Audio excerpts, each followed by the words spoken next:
मैं चैलेंज करता हूं आप सबको चैलेंज करता हूं। चंद एक होंगे जो पास हो जाएंगे, वरना किसी अच्छे कारी साहब को जाके अपनी नमाज सुना दो जरा।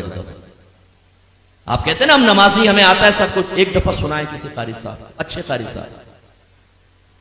सैकड़ों तो आपकी तलफ्फुज की गलतियां होंगी, तजवीद पढ़ी नहीं होती हमने, नमाज में उल्टा सीधा पढ़ रहे होते हैं। रब्बी जालनी, ओ भाई रब्बी जालनी है, जालनी कहां से आ गया? जिम पे तो फतह है ही नहीं, आप जिम साकिन है। रब्बी जालनी, सुब्हानकल्लाहुम्मा, कल्ला नहीं है, सुब्हानकल्लाहुम्मा थोड़ा उठाना होता है ताकि अलिफ मद्दा पूरा बने। खड़ा ज़बर है, अलिफ मद्दा के बराबर खींचना है इसको, दो हरकत के बराबर। सुब्हानकल्लाहुम्मा वत्तबारक अस्मुका, वत्तबारक, ओ भाई वत्ता नहीं है, वत्तबारक अस्मुका। अत्तहियातु, ओ भाई अत्तहियातु नहीं है, अत्तहियातु है। सुभान रब्बिल आला, सुभान रब्बिल अजीम, ना भाई ये नहीं है, सुभान रब्बी यल अजीम, सुभान रब्बी यल आला, ये है।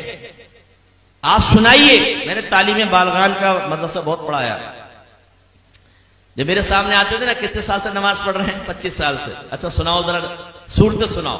ओ भाई एक नई सूरत की शक्ल सामने आती थी, जबर की जगह जेर, जेर की जगह पेश, पेश की जगह कुछ।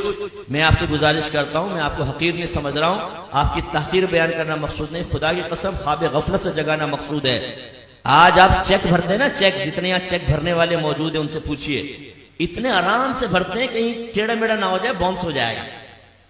और कहीं अगर गलत हो जाए ना तो ऊपर साइन करना पड़ता है, वरना ये रिटर्न हो जाएगा जी चेक बैंक से, ओवर राइट हो गया है, तब कहीं जाके वो कैश होता है।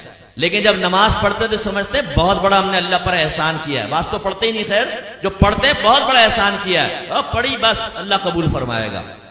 हालांकि नबी करीम सल्लल्लाहु अलैहि वसल्लम फरमाते हैं कि बंदा बाज़ औक़ात 60 बरस तक नमाज पढ़ता है, लेकिन उसकी एक भी नमाज अल्लाह ताला की बारगाह में कबूल नहीं होती, क्योंकि रुकू सही करता है तो सजदा गलत कर देता है, सजदा सही करता है तो रुकू गलत कर देता है। एक रिवायत में फरमाया, बाज नमाजी ऐसे हैं कि मस्जिद के दरवाजे से बाहर नहीं निकलने पाते कि उनकी नमाज पुराने कपड़े की तरह लपेट के उसके मुंह पे मार दी जाती है।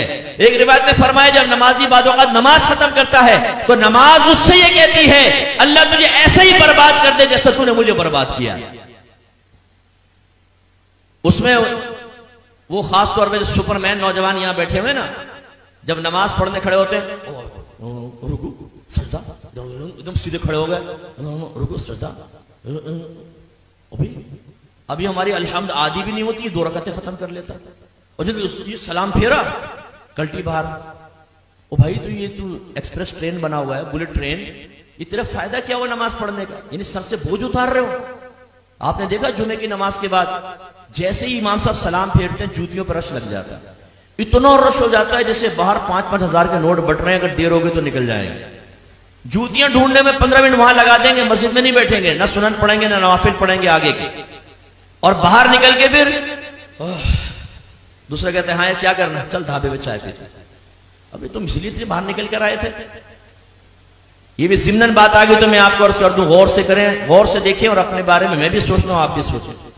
नबी करीम सल्लल्लाहु अलैहि वसल्लम फरमाते हैं कि मस्जिद की और मोमिन की मिसाल ऐसी है जैसे मछली और दरिया, कि अगर मछली को दरिया से बाहर निकालें तो वो उस वक्त तक चैन से नहीं बैठती जब तक दोबारा दरिया में ना आ जाए। और मुनाफिक की और मस्जिद की मिसाल ऐसी है जैसे परिंदा और पिंजरा, कि अगर परिंदे को पिंजरे में बंद कर दें तो फड़फड़ाता रहता है कि दरवाजा खुले और मैं उड़ जाऊं, और जैसे खोलते हैं उड़ जाता।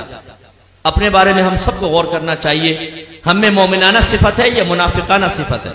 इमाम साहब सलाम फेरते दुआ भी नहीं मांगते, ये बस इमाम साहब सलाम फेरा फौरन उठ के बाहर, जूती लेके बाहर। करना क्या है? दोस्तों के साथ बैठ के गंदी लड़कियों की बातें करनी।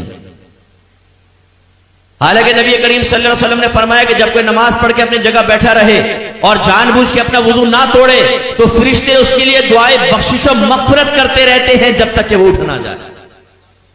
इसलिए आले सुन्नत का जो है ना कि नमाज के बाद दुआ, इसमें बड़ी हिकमत है। बाज लोग जैसे सलाम फेरते हैं, आप देखें बाज मकातिब फिक्र वाले उठ के चले जाते हैं, कहते हैं दुआ कहां साबित है? ओ भाई, जब नबी करीम ने दुआ की तलकीन फरमा दी तो बस ये जिस टाइम भी आप दुआ मांगेंगे उसी हुक्म हदीस पर या हुक्म रसूल पर अमल की सूरत बनेगी। और इसमें फायदा क्या है? जब आप बैठ के दुआ मांगते हैं, जितनी देर बैठे रहेंगे फरिश्ते भी दुआएं बख्शिश और मग़फ़िरत करते रहेंगे। लेकिन जो फौरन सलाम फेरते उठ के चला जाएगा, जैसे ही खड़ा होगा फरिश्तों की दुआएं मग़फ़िरत मुनक़ते हो जाएगी। तो ये हमारा हाल है।